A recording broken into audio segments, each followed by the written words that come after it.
Hey guys, it's Justin from Kobylka Reptiles, and I'm actually here in South Africa again. This is my second trip, and we had so much fun already. There's so many awesome different reptile people down here, and some amazing scenery as well. Hope you guys enjoy. I'm gonna do a lot of different videos, a lot of different footage of different people who are in the reptile hobby and are working some really cool species that we don't often see, and that to me is super exciting. But the first video I'm going to do here from Africa is actually to answer some of your questions that you guys submitted from your last video. Some fantastic questions. I've been reading through them and I'm actually really excited to hit them. So we'll do that tonight.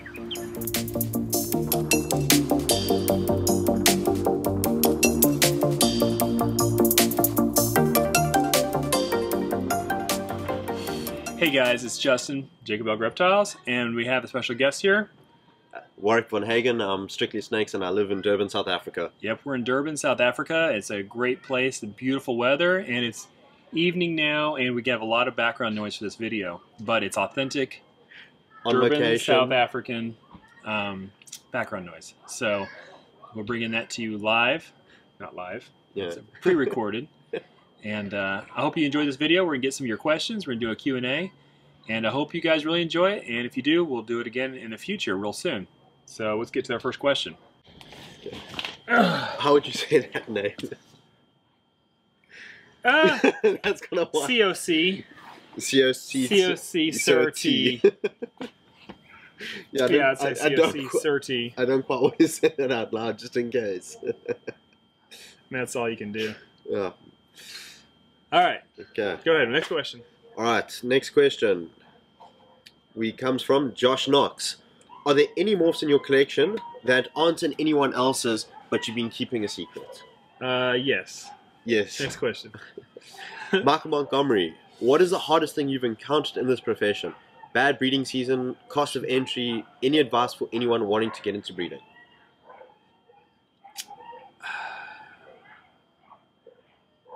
The hardest thing. Should these dogs stop barking? I can't stop these dogs barking. That's You one go thing I ask them can't do. to hold off about an hour. I have no idea where the dogs are coming from. Okay. So what is the hardest thing? 'Cause Okay. At least now it gives you a chance to think a bit. Right. I think the hardest thing I've encountered for me is dealing with failures, along the way. Okay, when you say failures? I'd mean like either sick animals, animals that die, Okay. That you had no control over. Well, or I had control over and I didn't know what to do, right? Okay. There's Just when you were starting things out. happen, and in the past I've been advised by breeders as they come along. It's like, well, don't ever talk about having sick snakes because people are going to assume all your snakes are sick. Well, people might assume that, but I think I have a reputation now enough that people can know that not all my snakes are sick. But there's been times through the years where you'd have a sick snake here or there. I mean, you can't have a big collection without having issues, right? Health issues come up. Okay. And even if you get the snake better, it's demoralizing to be giving shots or whatever it takes to get it better. I would say, and if one of those animals dies, I think that probably more than anything, if any one thing made me want to give up is when I feel like dealing with the death of an animal I really appreciate. Yeah. That, nothing else has ever made me want to quit at any point. Okay. But it's always a calm. It's always the low point before the high point. When something like that happens, that's the part you have to remember is that right around the corner you'll pick up and there'll be a great moment around the corner for you. So. Okay. All right. Next question from MT Universe. As you mentioned in your last season, turns to almost every season. As you mentioned, your late seasons turn to almost early seasons. Maybe you could talk about breeding all year, temperature, and steps to increase odds of lockups. Okay, so this is a good question because a lot of people ask me if I breed all year long, which I don't. Okay. Well, I kind of do, but I kind of don't. So in the sense, people think, well, he just doesn't have any breeding season, and just every month you have different females who start. I've kind of tried that a little bit in the past. Okay. And I think that for me, it doesn't work because first of all, I'm a very focused person, and I can't do lots of things at once. So I can't be collecting eggs and hatching babies and breeding at the same time. Mentally, I'm just too involved in the process that I can't do that well. But the other big problem I had, and I think most people who breed year round have this issue, is males. I was killing males, and I don't mean like actually dying, but they were overused. Yes. And so I either had to quadruple the number of males I was using so that they always had a break, or I had to use a male, and he would eat off and on. But they need a break, the males do. Yes. They need a break to put the weight back on. Even if they eat during the breeding season, they're usually maintaining weight if they're breeding and eating.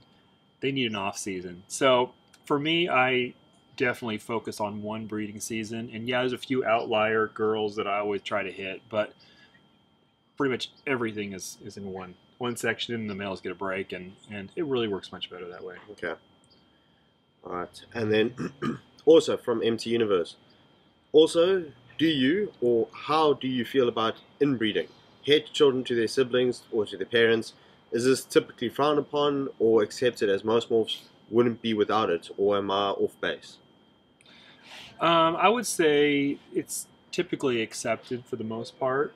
New people who come in, they don't like the idea of it, and I don't like the idea of it. So just because it's accepted doesn't mean it's a good thing. Yeah. And I do my best to not breed, related animals, at least not closely related. You don't need to breed related animals to make any of the morphs, really. Like, even recessives and double recessives, it's just going to be a lot faster if you are willing to breed them together, right? If you outcross your double recessives completely, you're talking about potentially years longer to achieve it. But I think that a small amount of inbreeding, if you're doing your best to avoid it and always have your conscious mind on avoiding it, I think I've never run into any kind of trouble or heard of anyone else who really has trouble from that. Okay. All right. Stephen, from Steve Jones, do you think it's possible for someone to start in the business now and be successful? Yes, I do. And mentally, the reason why I believe that is because when I first got in, people were saying, and specifically one person who I really looked up to at the time, saying, there will be no more big name breeders other than what was there at the time. And at the time, it was just 5 huge guys. Yes. And several of those don't even exist anymore. And since then, I took that, I was thinking, well, what does he know that I don't know?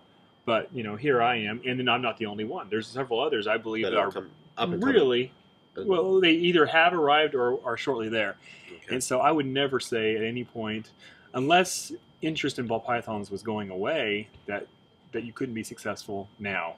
And it's not going away. So we'll hit the mute on that. Okay. From Reptile Jim's Pythons and Boas. Great video, man. I'd like to know how you got started and what steps you had taken to get to where you are.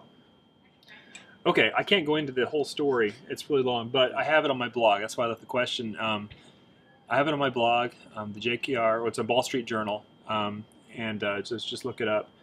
I have the whole story about how I got started, but basically it was me coming in out of college, major passion for reptiles. I saw an opportunity with ball pythons were relatively new. That's all I could think about, all I could talk about. I was just like one-track mind, ball pythons. And a relative of mine, my uncle, actually invested in my business. I had no money. I was a broke college student. I owed tons of money. Yeah. He invested in it because he saw how passionate I was. And he did it purely from a investment standpoint, and he did fantastic on the deal. Yeah. I mean, he made a great return on that. Bought him out just a couple years later. So yeah, that's it basically. But I really go into all the details on my blog, and maybe you'll find something that you guys can use to do something similar. Fast Like Puma has written, "Hey Justin, how does someone go from just owning ball pythons to breeding them and selling them the right way? What is needed? What would you say to someone who has little to no business experience?" Well, not everybody is going to be successful from a business standpoint, right? In fact, few people are wildly successful. But anybody can be successful to a point. They're just going to have to manage their expectations and find out what they're capable of. Not everybody is a great salesperson or a great business person or even a great ball python breeder. But if you love the snakes, you will find the role that works best for you. Just get into it slow. Find out if you have a knack for it, if you enjoy it. Don't get in over your head, and let it grow. If that is you and it works, let it grow and grow your skill set with it as you go. From English Mustard, hey man, it's Craig. My question is, what was your greatest holdback from 2016, and where are you going to take it next? I don't know the answer to that one. The greatest holdback. It's probably one I haven't shown publicly yet, but I don't know, Craig. I love this question because you asked it. You know I like it. But I would say it's one I haven't shown, and I don't know where I'm going to take it next. And I always rethink everything every season. People ask me, what are you going to do next? I know what I'm doing now, but too much changes every year. If I spend a lot of energy figuring out what I'm going to do next, it would just be wasted energy, because once all of these babies come up and the new batch of females are coming up, I'll just completely throw it all out and start over anyways. Yes. So there's no point. Okay, then from COC Sir T, I'd love to know what you think about Asphalt and Freeway. Okay, Asphalt versus Freeway. I love them both. Okay, I think they're both, it's a great complex. They're both awesome. So this is my opinion. I know people are heavily invested in one versus the other, so preface this is my opinion. I love the Freeway better than the Highway. Okay? Just patterns hold a lot better as they get older. Well, I wouldn't say it's a giant, massive difference, but it's darker. Okay. It's bolder. It looks great. Okay? That said, I love the Super Gravel light years over the Super Asphalt. Okay. My opinion. I think it's a much better pattern. It pops more. It's interesting to me how I can like one, but then the Super's not as good in my opinion compared to the other. So for me, I don't have anything Asphalt yet. I have all Highways. I have Super Gravels now, and I think because the Super Gravel is better in my opinion, because I like it better, and that long term, it's all about the Super, right? We're all going to be going as much firepower as we can. So because it's about the Super, I've made this kind of strategic choice just to stick with the Gravels and the Highways, and go the long term the way I think is best. Okay. And that's our last question, huh? Yeah. Do you want to do from Ed Polani again? Yeah, let's do that one again. Okay. Last question from Ed Polani. Hey Justin, if you were starting from scratch in 2017, how would you go about building your collection, and what morphs would you buy, and on what scale would you breed? Okay, so I would just suggest doing it in 2017 exactly how I did it. What was it, 2004 or so? Yeah. I would do the exact same way. So basically, I would buy recessive females, okay? And just whatever your money can buy, depending on your budget. But recessive females are like mutual funds of ball pythons. They're not going to depreciate. And so if as a beginning, you're not going to have massive pressure to perform those first few years. You can grow up your girls. They'll still be worth what you paid for them when they're adults. And at that point, once those girls are up to size, you can choose what you want to do. All right, you can go double recessive. You can buy a really nice codon, whatever's hot at the time, and how much you want to dig in deep. So that's how I start. Recessive females. So many people start with codoms, which is fine, but usually there's, they buy cheap codoms. There's no value to be gained, or long term.